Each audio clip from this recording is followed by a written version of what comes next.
hola a todos, o tal vez sería más correcto decir hola a todes. Por lo menos, si en este momento estuviera en Europa, probablemente sería más correcto decir hola a todes. Sin embargo, yo sigo convencido que la mejor forma de expresarse es, en este caso, utilizar el todos. Dicho esto, ¿qué pasó con la segunda vuelta electoral en Francia?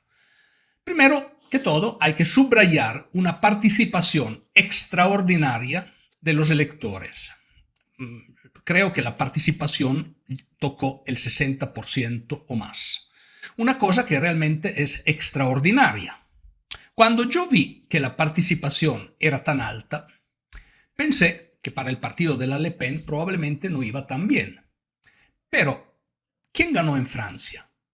Y crean, no es lo que los resultados electorales nos muestran. Y además, dejo por último una reflexión sobre este resultado que creo que podría ser la más importante. Hablo el condicional porque no hay ningún elemento ni ninguna prueba de lo que voy a decir, pero hay algo que no me convence de estas elecciones. Y voy a hablar de esto para cerrar el vídeo. Pero ¿quién ganó? Bueno, en Francia estaban dos fuerzas políticas opuestas, aunque que había más partidos. Sin embargo, eran dos ideologías de fondo. La ideología que apoya totalmente la Unión Europea y sus decisiones, la ideología que limita la actividad agrícola, la ideología que ha aumentado los costos de la energía enormemente a lo largo de todo el continente, poniendo muchos impuestos sobre los combustibles con el fin de financiar proyectos de energía verde. Entonces, tenemos la ideología del Pacto Verde, de la Agenda 2030 y los objetivos de cero emisión para el año 2050. Toda la agenda europea que es sostenida en Europa de la mayoría que hay entre el Partido Popular, los socialistas, los verdes y lo que se define la izquierda, de un lado. Del otro lado había el partido de Marine Le Pen y de Jordan Bardella, que representaba los que en cierta medida critican la posición europea y muchos de los objetivos estratégicos de la Europa. Pero antes de seguir con el vídeo, recuérdate que está mi libro a la venta, Eurodemencia. En la descripción de este vídeo vas a encontrar el link para conseguirlo.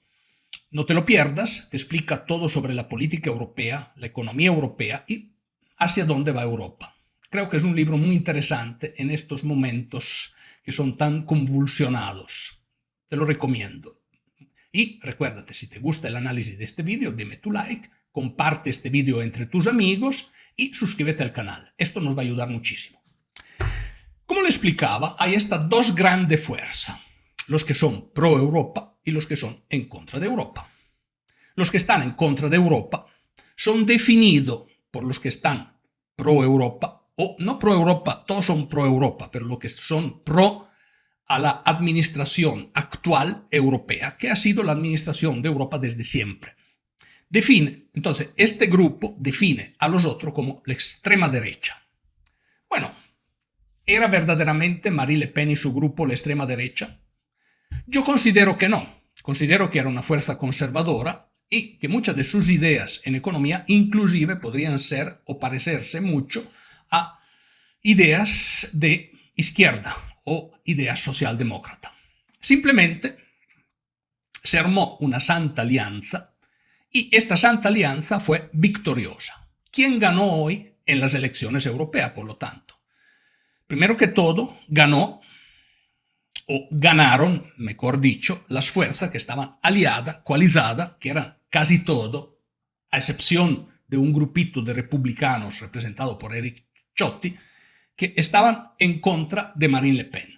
Y primero que todo, a la cabeza de esta unión, una unión espúreas porque representa ideas muy diferentes, estaba Emmanuel Macron, el presidente de Francia. El mismo presidente de Francia quedó electo en Francia y quedó al poder como presidente en contra y encabezando una santa alianza. Desde siempre Macron es el antagonista de la Le Pen o de las ideas que podrían criticar la actual administración europea. Entonces, estas fuerzas ganaron y ganaron en forma realmente importante. Claro, las explicaciones de esta ganancia probablemente están en la altísima afluencia a las urnas.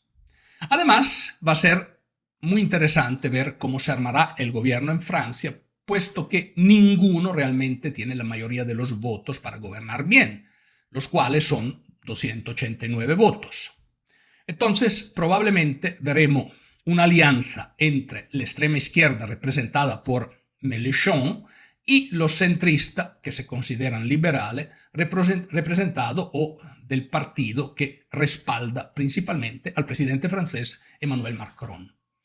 Creo que la estrategia de Emmanuel Macron, al igual de lo que hizo Sánchez en España, se ha demostrado una estrategia exitosa. De hecho, ganaron. La pregunta de fondo a la cual deberíamos dar una respuesta es cómo ganaron y finalmente si esta ganancia conviene a los franceses y a los europeos o si los franceses y también los europeos están cometiendo graves errores que los van a perjudicar en futuro sobre su vida, sobre su calidad de vida, sobre sus tradiciones y sobre lo que son.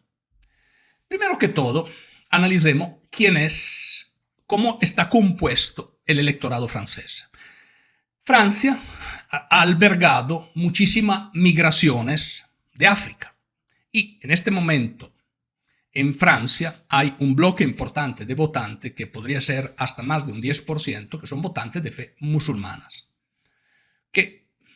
Y estos votantes apoyaban todo incondicionadamente a Mélenchon, o en gran mayoría a Mélenchon. Entonces, obviamente, si todos estos votantes apoyan a alguien, esto explica el gran resultado, considero yo, que tuvieron en contra de la Le Pen o el grupo de la Le Pen. O podría dar una explicación. Al igual hay algo que matemáticamente no me torna. Sin embargo, esta es la explicación. Ahora, hay que entender que es finalmente Europa. Europa, como decía justamente hace varios años el Papa Benedicto XVI, criticaba a Europa diciendo que estaba viviendo una crisis de relativismo. Pocas palabras, ¿qué significa vivir una crisis de relativismo? Significa haber renunciado a sus propios valores, su propia cultura, su propia historia, en el caso particular la cultura judaico-cristiana, en parte y abrirse a todos los nuevos que llegan a Europa. El grupo que llega a Europa y realmente en la sociedad europea, en la mayoría de los países europeos, el tema de fondo no es tan grave. ¿Por qué? Porque son sociedades laicas. ¿En qué sentido? La mayoría de constituciones europeas, todas, aseguran la libertad de culto religioso. O sea, usted puede tener cualquier religión, al Estado no le importa. Son sociedades laicas y seculares. Sin embargo, muchos de los que llegan de fe islámica no la piensan de la misma forma. Por ejemplo, hemos visto en Alemania que hay grupos que piden que Alemania se someta a la ley de la Sharia, que es la ley islámica.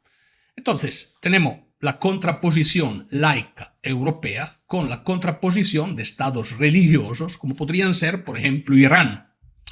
Y esto es de lo que se está hablando. Entonces, el partido que critica las políticas europeas, que son bastante extremas, que empobrecen a la clase media, y el partido que dice que hay que conservar la cultura y los orígenes judaico-cristianas europeas, es el partido que pierde, que tiene en contra Europa.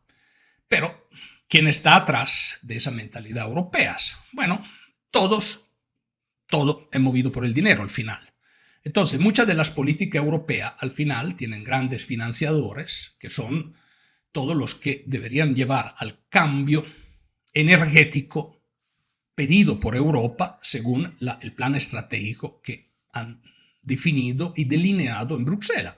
Entonces, al final hay, de un lado, los altos jerarcas europeos, los partidos que apoyan este cambio y todo el sistema lobístico de empresa que van a sacar una ventaja, obviamente, de ese cambio que podría ocurrir a nivel europeo y que está ocurriendo poco a poco. El objetivo, repito, final es llegar al año 2050 con una decarbonificación total de la sociedad europea. Por ejemplo, entre los varios pasos para alcanzar esos objetivos es sustituir los carros que se alimentan por medio de combustibles fósiles con carro alimentado por medio de electricidad. Entonces hay una fuerte electrificación de la sociedad europea que no necesariamente va a significar una mejora de calidad de vida de los europeos. Pero bueno, estos fueron los que ganaron. Ahora bien, ¿cómo va? La pregunta de fondo va a ser cómo se va a conformar el gobierno, y yo considero que, como me parece que ya he hecho entender, la Santa Alianza va a seguir. Va a haber una mayoría representada por la izquierda de Mélenchon, que es una extrema izquierda, con lo que son los centristas. Creo que es mi previsión de lo que va a ocurrir a nivel de gobierno. Al mismo tiempo, creo que Macron, al igual que de lo que hizo hace un año Pedro Sánchez, tomó una decisión muy ardita que le va a dar mucho aire político y que ha alegado el peligro que una fuerza opuesta pueda llegar al poder en Europa. Siempre hay, para los que esperaban que Marine Le Pen ganara, el famoso dicho de que no hay mal que dure 100 años ni cuerpo que lo resista. Yo pero al respecto estaría un poquito preocupado, honestamente, por un simple hecho. Si vemos el caso de Cuba o de la dictadura cubana, va por casi 70 años. Entonces yo no quisiera que Cuba llegue a demostrar que este dicho es solo un dicho y no tiene ningún fundamento de verdad. ¿Quién sabe? El tiempo nos lo va a decir. Pero hay algo que a mí honestamente no me convence de estas elecciones. ¿Y qué es lo que no me convence? Que el partido que había alcanzado el 35% en la primera vuelta, de pronto se convierte, y el primer partido, de pronto se convierta en el tercer partido. Y el partido que era el tercer partido, de pronto sea el primero. No sé, hay algo raro. Tal vez si esto ocurriese en Latinoamérica, hubiesen mucho, o en Venezuela, que pensarían mal. Pero como es Europa, y como es la idea de Europa, es una idea de gran democracia, tal vez, digo solo tal vez, así no están las cosas, quién sabe. Pero, ¿ustedes qué opinan al respecto? Y si te gustó y si te gustaron mis comentarios, deme tu like y suscríbete al canal. Esto nos va a ayudar muchísimo.